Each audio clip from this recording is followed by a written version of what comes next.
You mentioned that one of your first exposures to project management was over the TU, the Technical University in Austria, in the area of construction. Now, that for anybody who understands anything about project management, they'll know that construction is the oldest discipline or field of industry that has been dedicated to project management. If you look at our archaeology, all of our great buildings were built through projects.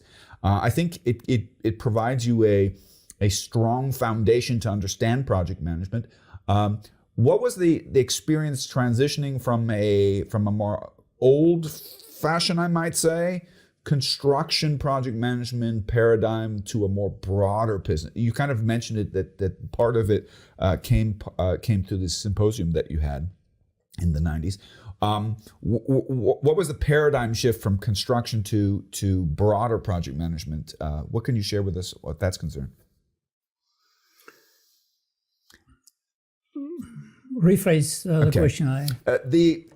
Let's put it this way. If you look at project management, most project management nowadays are focused on. Most people would say, it's IT, which is hogwash. Okay, a lot of people say when we're talking about project management, we only have to talk about DevOps. We only have to talk about Agile because everything is that way. And I think that's BS. The largest projects and the majority of projects today are still not IT projects.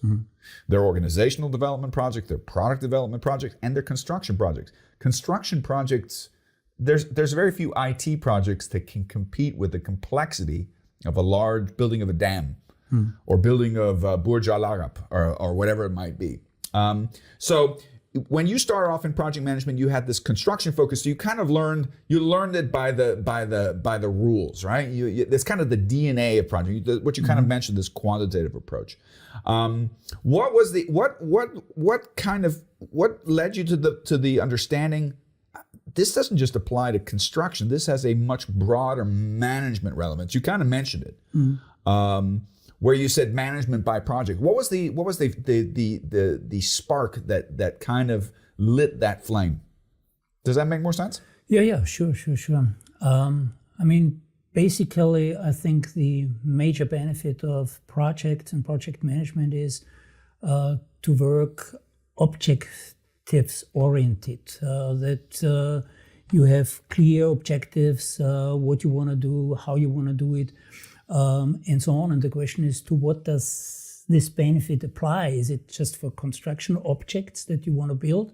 Or is it to other topics like cultural work? If you direct a movie or an opera or whatever, this qualifies definitely as a project. But still, today, these are very traditional industries. They don't use the terminology of projects. Or if they do, they have a very self-designed version of it. Correct. Yeah. So there are different roles. You wouldn't find a project manager or a project owner or whatsoever. They have a lot of structures that they apply, but they wouldn't call them work breakdown structures or CPM scales or whatsoever.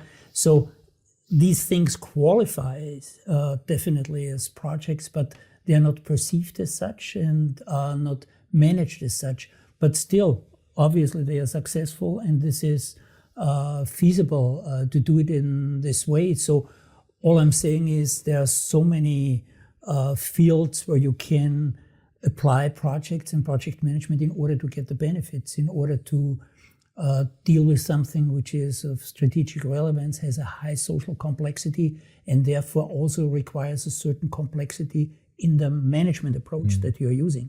So I guess this is a never-ending story. There are so many fields. I mean, when I was active in PMR, we had a program, an Austrian program, which was called Project Management for Everybody.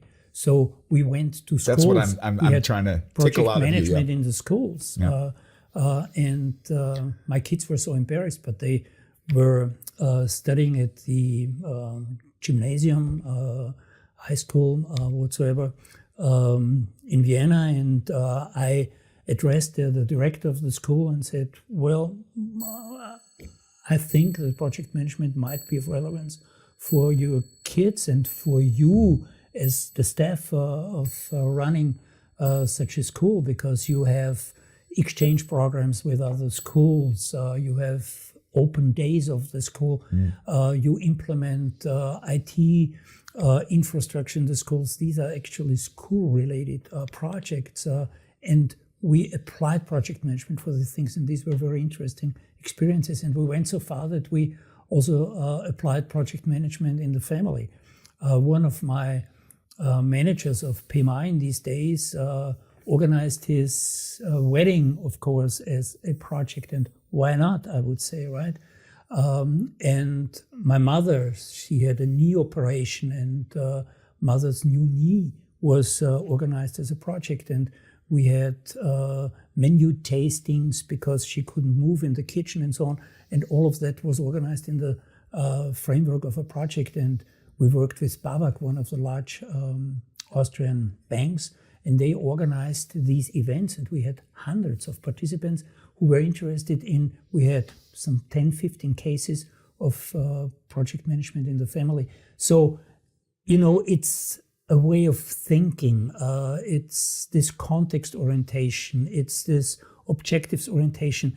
These are the benefits. You don't have necessarily to call them projects, but what used to be called a mindset.